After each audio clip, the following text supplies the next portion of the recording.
The huge metal doors of the Galactic Council chamber opened with a deep sound that made everyone inside feel nervous.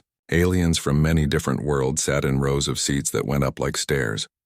Each seat was made to fit the different body shapes of the galaxy's many races. Some aliens had 4 arms, others had wings, and some looked like giant insects. But they all had one thing in common today. They were scared. Taemin walked into the chamber wearing the simple blue uniform of Earth's diplomatic service. He was a thin man with short black hair and calm dark eyes. Behind him walked Hanul, a woman who wore the gray uniform of Earth's military. She carried a small computer tablet and moved with the careful steps of a soldier. The other aliens in the room barely looked at them. To most of the galaxy, humans were new and not very important. Earth had only joined the Galactic Council 3 years ago. The humans had 12 small colony worlds and a few trade ships. Compared to the great empires that ruled hundreds of planets, humans seemed like nothing. At the front of the big room, Speaker Velthara stood up. She was from the Centauri Federation and looked like a tall blue woman with silver hair. Her voice shook as she spoke to everyone. "My fellow council members," she said, "I have terrible news. The Vorthak Empire has broken through the Kepler defense line. Our combined fleets fought bravely, but they lasted only 6 hours before being destroyed." A sound like crying came from many of the aliens.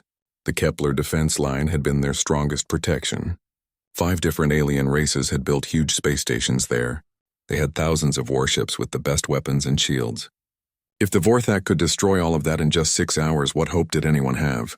Hanul looked down at her tablet computer. The numbers she saw made her feel cold inside.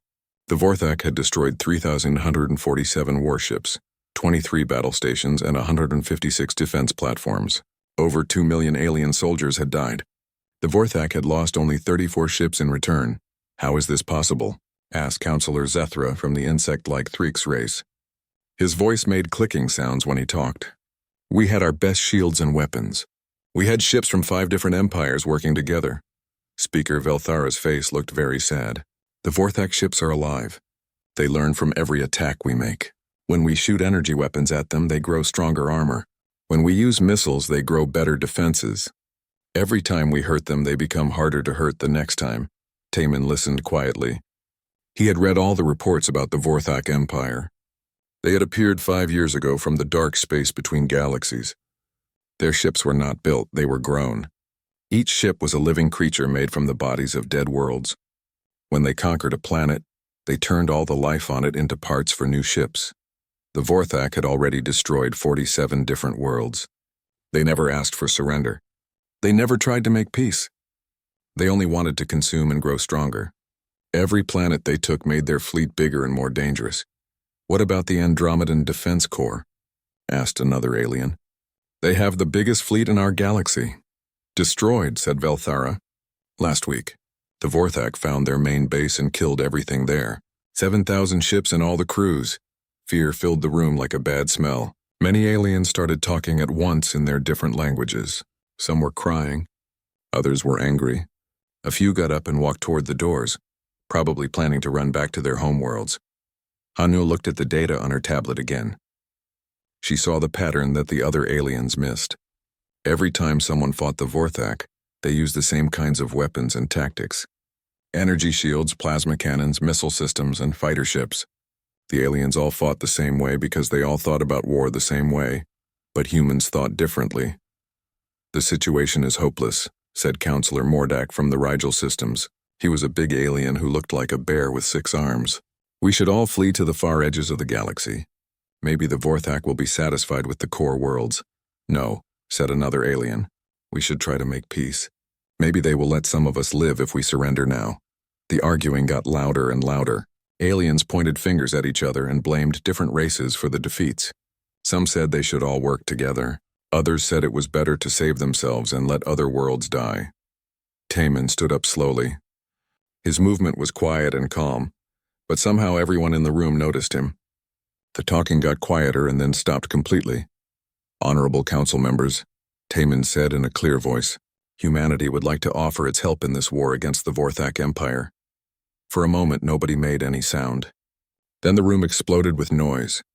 Most of the aliens started laughing. Some made sounds that were like coughing but meant they thought something was very funny. Counselor Zethra clicked his mandibles together, which was how his people showed they were amused. Human Taemin, we appreciate your courage, but be realistic. Your entire fleet has 12 ships. The Vorthak just destroyed fleets with thousands of ships. Yes, said Counselor Mordak. What could 12 human ships do against an enemy that destroys everything in its path? Other aliens nodded their heads or made sounds of agreement. A few even patted Timon on the shoulder, as if he were a small child who had said something cute but silly. Hanul smiled for the first time since entering the chamber. It was not a nice smile. It was the kind of smile that human soldiers made before a battle. Respected council members, she said, we never said we only had 12 ships. The laughter stopped. The aliens looked confused. What do you mean? Asked Speaker Velthara. Humans have 12 ships that you know about, said Taemin. We have trade vessels and exploration ships that visit your worlds. But Earth has other ships that we have not shown to anyone. How many other ships? Asked Counselor Zethra. His voice sounded different now, more serious. Hanul looked at her tablet and then back at the aliens. Enough. That tells us nothing, said Mordak. Are you talking about 50 ships? 100? Even 1,000 ships would not be enough to fight the Vorthak. Taemin and Hanul looked at each other. They had talked about this moment for months. The human government had decided that it was time to tell the galaxy the truth about Earth's real military power. But they had also decided to be careful about how much truth to tell. Council members, said Taemin, humanity has been preparing for a threat like the Vorthak for many years. We have built weapons and ships that work differently from yours. We do not use the same technology or the same tactics that the Vorthak have learned to defeat. Impossible, said Zethra. Humans are new to space travel. You have had advanced technology for less than 50 years. How could you build better weapons than races that have fought wars for thousands of years? Hanul stepped forward. Because we do not think about war the same way you do. When humans fight, we do not try to be fair. We do not follow rules. We do not give our enemies time to adapt. When humans decide to kill something, we make sure it dies quickly and completely. The chamber became very quiet. Some aliens looked scared by Hanul's words. Others looked angry. A few looked curious. Speaker Velthara raised one of her hands. Human delegates, this council appreciates your offer, but we must be practical. The Vorthak Empire has destroyed every fleet that has fought against it. They have weapons and defenses that learn and adapt. What makes you think human ships could do better? Taemin smiled now, and his smile was as cold as Hanul's had been. Because, he said, humans have never lost a war we really wanted to win. 3 weeks before the council meeting, Admiral Dongwu stood on the command deck of the largest space station humans had ever built. The station floated in the dark space behind Earth's moon, hidden from any alien ships that might visit the solar system. From the outside, it looked like a normal asteroid, but inside it was the most advanced military facility in the galaxy. Dongwu was a tall man with gray hair and sharp eyes. He had fought in Earth's last war before humans reached the stars. Now he commanded something that no alien race could imagine, a fleet built for total war. Through the thick windows of the command center, he could see the Soul's revenge. The ship was so big that it blocked out the stars behind it. From one end to the other, it measured 15 kilometers. Most alien space stations were smaller than this single ship. Admiral, said Captain So Young as she walked up to him. She was a young woman with short black hair who ran the engineering teams. The quantum fold drives are working perfectly. We tested them this morning and they performed 3 times better than we expected. So Young held a tablet computer that showed numbers and graphs. The fold drives were completely different from anything other aliens used to travel between stars. Most alien ships moved through normal space or used simple jump gates. Human ships could step outside of normal space completely and appear anywhere they wanted. What about the AI collective? Asked Dongwu. Online and responding beautifully, said So Young with a smile. All 847 ships are connected. When one ship thinks of something, all the other ships know it instantly. The aliens have never seen anything like this. This was one of humanity's biggest secrets. Other alien races built ships that worked alone or in small groups. They had to use radio signals to talk to each other, which took time and could be blocked by enemies. Human ships shared one giant electronic brain that connected them all. When human ships fought together, they moved like parts of one enormous creature. Dongwu walked to the main display screen that took up most of one wall. With a touch of his hand, the screen showed him the real size of humanity's war fleet. Green dots appeared one by one until the screen was full of them. 47 ships, he said quietly. Each one bigger and more powerful than anything the aliens have ever built. The truth was that humans had been lying to the galaxy for years. When Earth first made contact with alien races, human leaders looked at how the aliens fought their wars. They saw that every alien race used similar weapons and tactics: energy shields, plasma cannons, and missiles that exploded when they hit their targets. Human scientists and military leaders realized something important. If humans built the same kinds of weapons, they would just be another weak race that the strong aliens could push around. But if humans built completely different weapons, they could surprise everyone. So for 20 years, while aliens thought humans were building simple trade ships, Earth was actually building the most advanced war fleet in galactic history. Minho walked over to join the admiral and captain.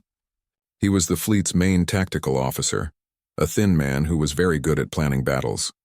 He touched the display screen and made it show detailed information about each ship. "Sir," Minho said, "every ship is ready for battle. The Soul's Revenge alone has enough firepower to destroy a moon. Our smallest ships could fight evenly against the biggest alien battleships. But the ships were not the only secret. The real secret was how humans thought about war itself. Dongwu had studied every battle the aliens had ever fought. He read reports about thousands of wars between different alien races. He noticed that aliens always fought the same way. They tried to be honorable. They warned their enemies before attacking. They gave their opponents chances to surrender. They followed rules about what weapons were acceptable to use. Humans had learned to fight very differently. "Captain So-young," said Dongwu, "show me the weapon systems." So-young touched her tablet and the display screen changed. Instead of showing ships, it now showed the weapons that each ship carried. The list was long and full of things that aliens had never imagined. Gravity bombs that can crush enemy ships into tiny balls of metal. So-young read from her tablet. Dimensional blades that cut through anything by existing in multiple realities at the same time. Time distortion fields that make enemy ships age hundreds of years in a few seconds. Minho pointed to another part of the list. "We also have quantum missiles that exist in all possible locations until they choose to hit their target. And nanite clouds that can eat enemy ships from the inside out." None of these weapons were things that alien races had ever developed. Aliens built weapons to destroy other aliens' weapons. Humans built weapons to make the very idea of fighting back impossible. Dongwu walked to another display that showed reports about the Vorthak Empire. The alien reports all said the same thing. The Vorthak ships were impossible to defeat because they learned from every attack and adapted to become stronger. The aliens think the Vorthak are unbeatable because their ships adapt and evolve, Dongwu said to his officers. But adaptation takes time. You have to understand what is hurting you before you can grow defenses against it. And humans do not give enemies time to understand, said Minho with a cold smile. "Exactly," said Dongwu. "When we attack, the battle will be over before the Vorthak ships can even begin to adapt." So-young looked worried. "Admiral, the other aliens think we are weak and helpless. When we reveal our true fleet, they might be more afraid of us than they are of the Vorthak." This was something human leaders had talked about for months. Earth's government knew that showing their real military power might make the alien races try to destroy humanity before humans could become too dangerous. "That is a risk we have to take," said Dongwu. "The Vorthak will not stop with the alien worlds. Eventually they will come for Earth. Better to fight them now with alien allies than fight them later when we are alone."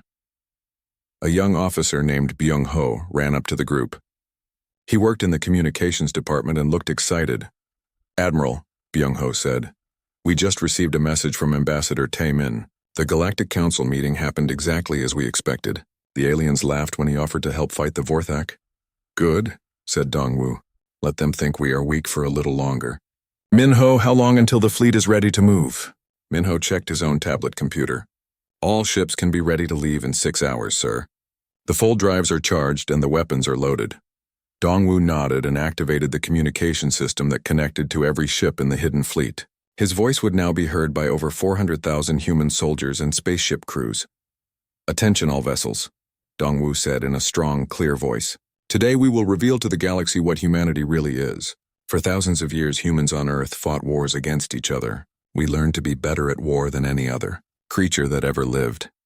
He paused and looked out at the great ships, floating in the darkness. The aliens fight wars to prove they are brave or to gain honor for their people. Humans fight wars to win them completely. When humans decide that something must die, we do not stop until it is dead.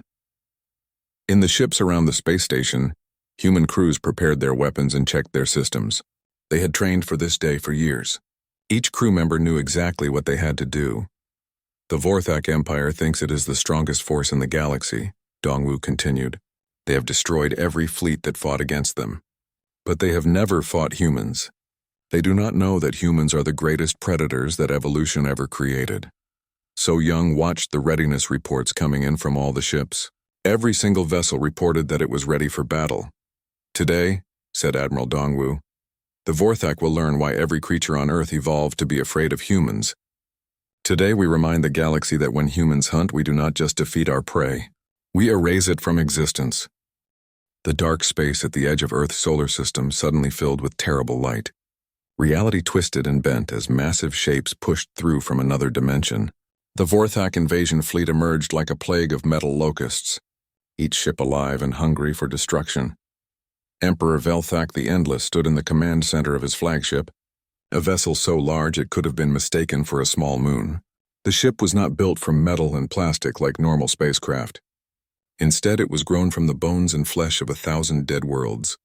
Living walls pulsed with blood vessels that carried energy instead of blood. The floors were made from compressed bone, and the ceiling moved slightly as the ship breathed. Velthak himself was 3 meters tall, with skin like black metal and eyes that glowed red. He had lived for over 2,000 years, consuming the life force of entire planets to stay alive. Behind him stood his generals, creatures that had once been the leaders of worlds he had conquered. Now they were part machine and part flesh, their minds controlled by Vorthak technology.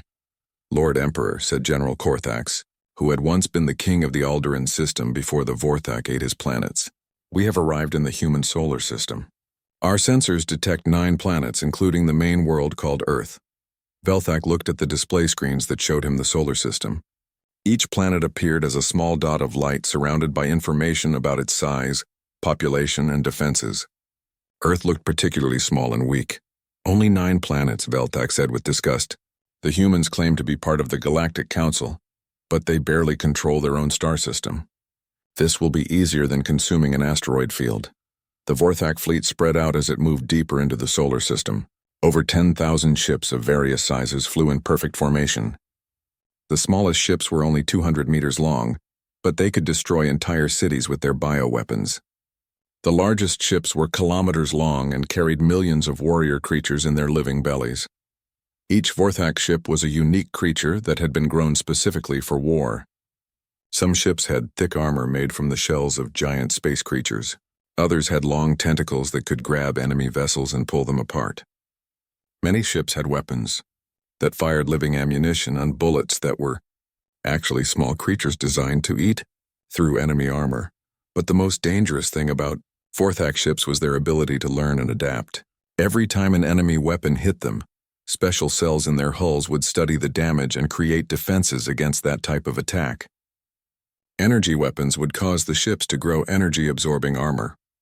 Explosive missiles would make the ships develop shells that could not be broken by explosions. Captain Wu Jin floated in the command center of the human intelligence ship Incheon's Grace. His ship was much smaller than the Vorthak vessels, only 50 meters long, but it had one important advantage. It was completely invisible. Human stealth technology worked differently from anything aliens had ever built. Instead of just hiding from sensors, human stealth ships existed slightly outside of normal reality. They were there but not there at the same time. Even if someone knew exactly where to look, they would not be able to see the ship. Wu Jin watched the Vorthak fleet through his sensors and listened to their communications. The aliens spoke in a language that sounded like grinding metal mixed with screaming, but his computer translated their words into Korean. "Hanul," he said into his radio, speaking to the defense coordinator back on Earth. "The Vorthak have arrived with 10,847 ships.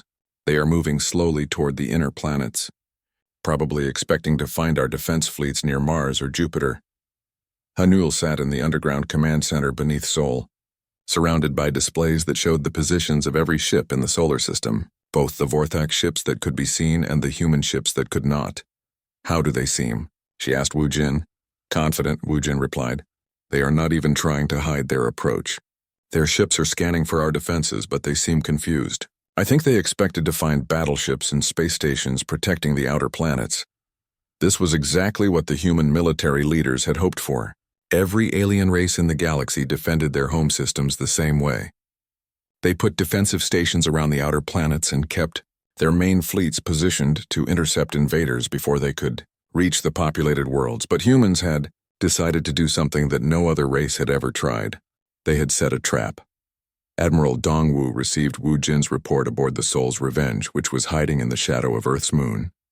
The massive human flagship was powered down to minimum levels, making it almost impossible to detect even with advanced sensors. They are coming closer, Dongwu said to his bridge crew. Commander Hyunsu, are the gravity anchors ready? Commander Hyunsu commanded the stealth ship Busan Silence, which was hiding near Jupiter. Around the giant planet, human engineers had spent months installing devices that most aliens could not even imagine. All 200 gravity anchors are in position and fully charged, Hyunsu reported. The Vorthak fleet will pass directly through our trap zone in approximately 4 hours. The gravity anchors were one of humanity's most secret weapons. Each anchor was a small device that could change the gravity in a large area of space. When activated together, they could create a gravity field strong enough to trap entire fleets of ships. But the anchors were not meant to destroy the Vorthak ships. They were meant to hold them in one place so that the human fleet could destroy them all at once. As the Vorthak fleet moved past Mars, Emperor Velthak became more and more confused. His sensors could detect human colonies on Mars and several moons, but there were no defenses anywhere. No weapon platforms, no shield generators, no patrol ships. General Korthax, Velthak said, where are the human defenses? Every other race we have conquered tried to stop us before we reached their homeworld. General Korthax checked his instruments again. Lord Emperor, our sensors show no military ships in this system except for a few small patrol vessels near Earth itself. Perhaps the humans are too primitive to understand that we are attacking them. Another general, Morthek the Devourer, spoke up. My lord, this could be a trap. Maybe the humans are hiding their ships somehow. Velthak laughed, a sound like metal breaking. What could these primitive mammals do to threaten us? We have destroyed fleets with thousands of advanced warships. The humans barely have space travel technology. Let them try to surprise us. The Vorthak fleet continued toward Earth, passing the asteroid belt and moving into the inner solar system. As they flew, their biosensors searched for any sign of hidden enemies, but they found nothing. Human stealth technology was too advanced for the Vorthak to detect. On Earth, billions of humans watched the approaching fleet through telescopes and satellites. The governments of every nation had told their people what was happening. This was not a time for secrets or panic. Humanity needed to be united for what was coming. In cities around the world, people gathered in public squares and watched giant screens that showed the enemy fleet approaching. But instead of fear, most humans felt something else, excitement. They had been waiting for this moment for years. Admiral Dongwu opened a communication channel to every human ship in the hidden fleet. Over 400,000 military personnel listened to his words. The enemy is almost in position, he said calmly. In a few hours, the Vorthak will learn something that no other alien race in the galaxy understands. They will learn what happens when someone threatens humanity's home. Captain So-Young checked the status of the Soul's Revenge's weapon systems. Every system showed green lights indicating perfect readiness. The ship's main cannon alone could destroy a mountain, and the ship had 57 different weapon systems. All ships report ready for combat, she told the Admiral. The quantum fold drives are charged and we can be anywhere in the solar system in less than 30 seconds. Minho studied the tactical displays that showed the Vorthak fleet's formation. Sir, they are flying in a standard invasion pattern. They expect to encounter resistance near Earth and have positioned their strongest ships at the front of their fleet. They will not encounter resistance near Earth, said Dongwu with a cold smile. They will encounter annihilation. As the Vorthak fleet approached Jupiter, they passed through the invisible field created by the gravity anchors. The devices activated automatically, but so smoothly that the Vorthak ships did not notice anything had changed. Commander Hyun-Soo watched from his hidden position as the enemy fleet flew deeper into the trap. Admiral, The entire Vorthak fleet is now inside the gravity field. They cannot escape even with their fastest ships. Emperor Velthak finally reached Earth's orbital space, expecting to see a world in panic, preparing for surrender. Instead, he found something that would change the balance of power in the galaxy forever. The void around Earth suddenly filled with light as 847 human warships materialized from folded space, appearing as if they had always been there waiting. The space around Earth suddenly changed from empty darkness to something that defied all understanding. Ships appeared everywhere, not flying in from distant space, but simply becoming real where they had not existed a moment before. The human fleet materialized from folded dimensions like a nightmare becoming solid. Emperor Velthak stared at his display screens in complete shock. Where moments before his sensors had shown empty space, now they detected 847 massive warships surrounding his entire fleet. Each human ship was larger than anything in his invasion force, and they had appeared without making a sound or giving any warning. Impossible, Velthak whispered, his voice shaking for the first time in 1,000 years. No race in the galaxy has this technology. How can they hide so many ships so completely? General Korthax frantically checked his instruments, but the readings made no sense. My lord, these ships are not using any stealth technology we have ever encountered. It is as if they existed in a different reality and then chose to enter ours. The human flagship Soul's Revenge hung directly in front of Velthak's vessel, like a mountain made of metal and energy. 15 kilometers long, it was 3 times larger than the Vorthak Emperor's own ship. Along its hull, thousands of weapon ports opened like eyes waking up from sleep. Admiral Dongwu stood on the bridge of his flagship, completely calm as he looked at the Vorthak fleet trapped in his formation. Around him, his officers worked at their stations with the quiet efficiency that had made human military forces legendary on Earth. Yejun, Dongwu said to his weapons officer, "Do we have targeting solutions for all enemy vessels?" Yejun was a young man with steady hands and perfect eyesight who had trained his entire life for this moment. His fingers moved across his control panel like a musician playing a complex song. On his screens, red targeting markers appeared over every single Vorthak ship. "Yes, sir," Yejun replied. "We have firing solutions for all 10,147 enemy vessels. The gravity net is holding them in perfect position. They cannot move to escape or maneuver to fight back." This was the moment that human military planners had worked toward for 20 years. Every human ship was connected to the same artificial intelligence network, allowing them to coordinate their attacks with impossible precision. While alien fleets had to use radio signals to communicate, which took time and could be jammed, human ships shared thoughts at the speed of light.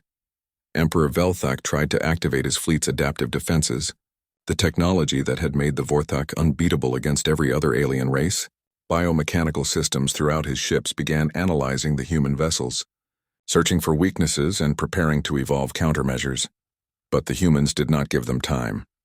"All ships," Admiral Dongwu said into his communication system, his voice reaching every human vessel simultaneously. "Commence Operation Thunderfall. Show the galaxy what happens when humans go to war." The battle that followed lasted exactly 4 minutes and 42 seconds. The humans did not start with energy weapons that the Vorthak ships could adapt to.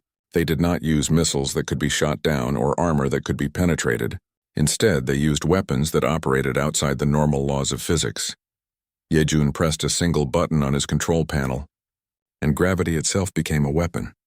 Around Jupiter, the 200 gravity anchors that Commander Hyunsu had placed activated at full power. Space twisted and warped as artificial gravity fields thousands of times stronger than Earth's gravity crushed down on the Vorthak fleet. Ships that had been flying in formation suddenly found themselves being pressed together like tin cans in a hydraulic press.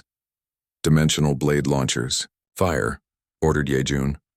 From the human ships came weapons that existed in multiple realities at the same time. The dimensional blades passed through the Vorthak ships' hulls as if the armor was not there, because in some dimensions it truly was not there. The blades cut through matter by choosing which version of reality they wanted to affect. Emperor Velthak watched in horror as his flagship was cut into pieces by invisible weapons. Emergency alarms screamed throughout his ship as entire sections simply ceased to exist. His biomechanical repair systems tried to heal the damage, but they could not repair something that had been erased from reality. "Time distortion fields. Activate," came the next order from Yejun. Human ships fired weapons that changed the flow of time itself. Parts of Vorthak vessels suddenly aged thousands of years in seconds, turning strong metal into rust and dust. Other parts were frozen in time, unable to move or react to what was happening around them. But the most terrifying weapon was still to come. Quantum dissolution missiles. Full spread, Yejun announced. These missiles did not explode when they hit their targets. Instead, they convinced the atoms in Vorthak ships that they no longer wanted to stay together. Entire vessels simply came apart at the molecular level, their matter spreading out into clouds of individual atoms that drifted away into space. General Morthek tried to contact other ships in the Vorthak fleet to coordinate a counterattack, but his communications were filled with screaming and panic. Ship after ship reported impossible damage from weapons that should not exist. "Lord Emperor," Morthek shouted over the noise of his dying ship, "our adaptive systems cannot respond to these attacks. The human weapons do not follow any known principles of physics. We cannot evolve defenses against something that does not obey the laws of reality." Jiwon sat at her tactical coordination station aboard the Soul's Revenge, watching her displays with calm satisfaction. She was responsible for making sure that every human ship attacked the right targets at the right time. Her job was like conducting an orchestra, except instead of music, she was conducting the complete destruction of an enemy fleet. "Admiral," Jiwon reported, "enemy fleet cohesion has dropped to 0%.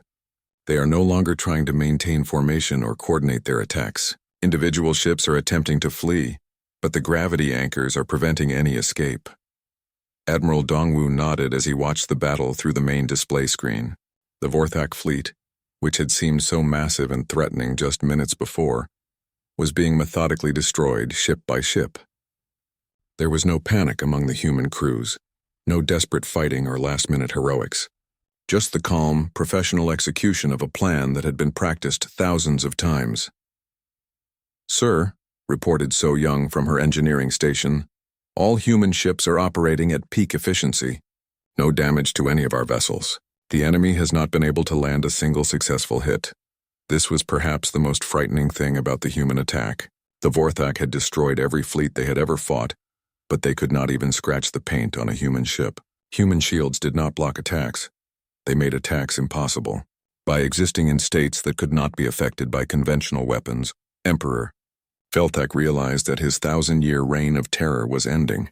His flagship was falling apart around him, cut into pieces by weapons he could not understand.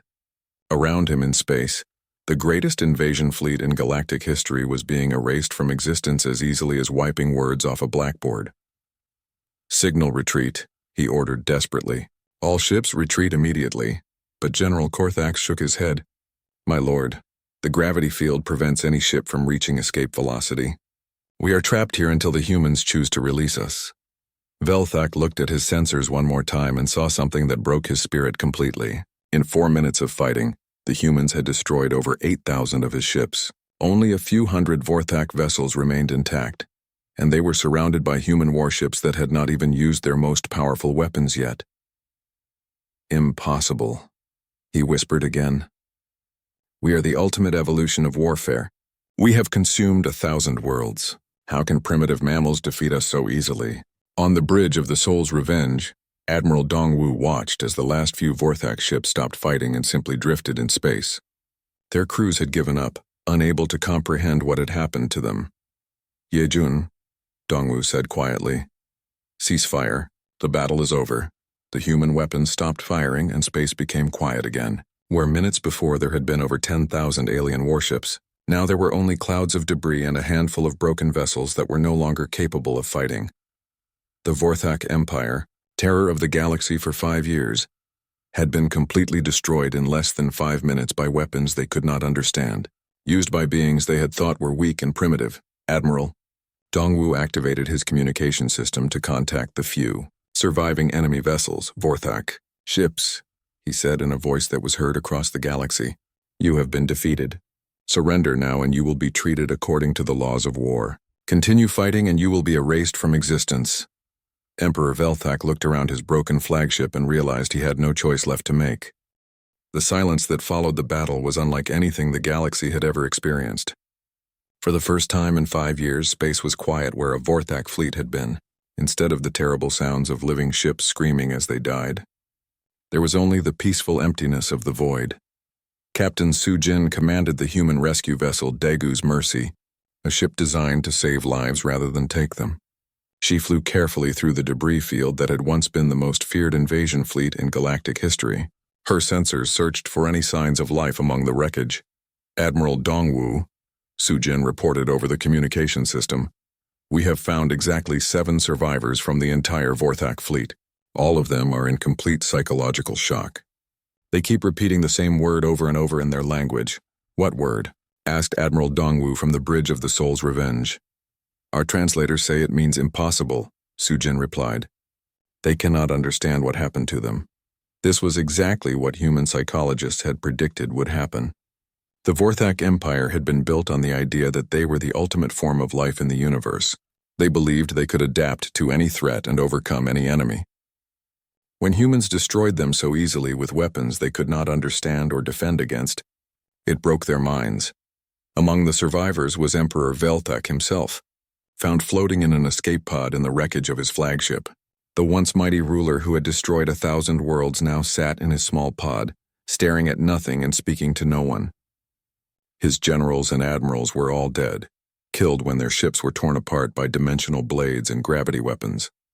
Ambassador Taemin sat in the communication center on Earth, preparing to contact the Galactic Council. Around him, technicians worked at computers that could send messages instantly across the galaxy. Today's message would change everything. Council Speaker Velthera, Taemin said as his image appeared on screens in the council chamber on the distant planet Centauri Prime. "This is Ambassador Taemin of Earth.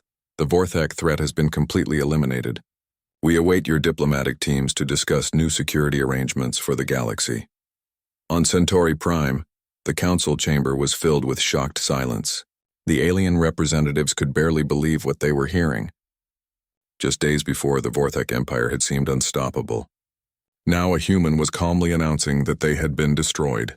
Speaker Velthera's voice shook as she responded. "Ambassador Taemin, are you saying that humanity has defeated the entire Vorthak invasion fleet?" "That is correct," Taemin replied with the same calm voice he had used when offering humanity's help. The battle lasted 4 minutes and 42 seconds. No human ships were damaged. We have taken 7 prisoners and are prepared to hand them over to council authorities for questioning. Counselor Zethra of the insect-like Thrix race made clicking sounds that indicated extreme agitation. "How many human ships were lost in this battle?" "None," said Taemin simply. The alien council members looked at each other in fear and amazement. A fleet that had destroyed every defense in the galaxy had been wiped out completely without the humans losing a single ship. What kind of weapons could do such a thing? Admiral Dongwu stood on the observation deck of his flagship, looking out at Earth hanging peacefully in space. The blue and green planet looked exactly the same as it had before the battle. Nothing had changed there, but everything had changed everywhere else. Commander Hanul walked up to join him at the window. She carried a tablet computer that showed reports coming in from across the galaxy. "Admiral," Hanul said, "we are receiving surrender requests from 17 different alien races that used to serve the Vorthak Empire. They want to discuss terms for joining our protection." This had been another part of the human plan. The Vorthak Empire had controlled dozens of client species, alien races that served the Empire either by choice or by force. With the Vorthak gone, these species needed new protectors or they would be conquered by other empires. "What kinds of terms are they offering?" asked Dongwu. "Everything," Hanul replied. "Some are offering to give us their entire military fleets. Others want to share their technology with us. A few are asking if they can become human colonies." Young Sik, the fleet science officer, joined them at the window. He was a thin man with thick glasses who was responsible for studying alien technology and finding ways to improve human weapons. "Sir," Young Sik said excitedly, "the wreckage of the Vorthak ships contains technology we have never seen before. Their biomechanical systems could help us build even better ships. We could create vessels that repair themselves and grow stronger over time." Admiral Dongwu nodded thoughtfully. "Begin salvage operations, but be careful. We want to learn from Vorthak technology, not become dependent on it. Human strength comes from human thinking, not from copying what others have built." Dalsu, the fleet's communications specialist, ran up to the group with an urgent message. He was a young man who monitored radio signals from across the galaxy and translated messages between different alien languages. "Admiral," Dalsu said breathlessly, "we are receiving a priority transmission from the Galactic Council. They are asking if humanity would consider taking over galactic defense coordination for all member species."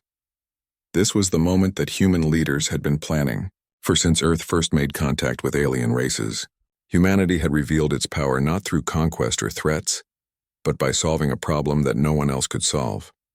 Now the galaxy was asking them to become its protectors. Admiral Dongwu activated his personal communicator to contact Earth's government. "President Kim, this is Admiral Dongwu. The Galactic Council is offering us military leadership of their alliance. How should we respond?" President Kim's voice came back clear and strong. "Tell them we will consider their request, but first they need to understand our terms." Dongwu opened a communication channel to the Galactic Council. His words would be heard by billions of aliens across hundreds of worlds. "Council members," Dongwu said, "humanity is honored by your request. But before we accept any leadership role, you must understand how humans think about galactic security." Speaker Velthara responded immediately. "We are listening, Admiral." "In this galaxy," Dongwu continued, "there are now 3 categories of civilizations. First, there are our allies, species that work with humanity to maintain peace and prosperity. Second, there are our trading partners, species that may not be our allies but who respect our laws and boundaries. Third, there are our mistakes." The communication channel was silent for a long moment as the aliens tried to understand what the Admiral meant. "What do you mean by mistakes?" asked Counselor Mordek. "Species that threaten humanity or our allies," Dongwu explained. "The Vorthak Empire was our first mistake. We corrected that mistake in less than 5 minutes." On worlds across the galaxy, alien leaders looked at their military advisors and asked the same question. How powerful were the humans really? The answer was always the same. No one knew, but they were clearly far more powerful than anyone had imagined. Captain So Young reported to Admiral Dongwu that the human fleet was ready to return to Earth. The gravity anchors near Jupiter had been deactivated, and the debris from the Vorthak fleet was being collected by salvage ships. "Sir," So Young said, "our intelligence officers have been analyzing Vorthak communication records. It appears they were planning to invade 7 more star systems after destroying Earth. We may have saved billions of lives today." Admiral Dongwu smiled for the first time since the battle began. "Captain, send a message to all those star systems. Tell them they are under humanity's protection now. Any species that wants to threaten them will have to deal with us first." As word spread across the galaxy about what had happened at Earth, a new phrase entered the common language of every spacefaring species.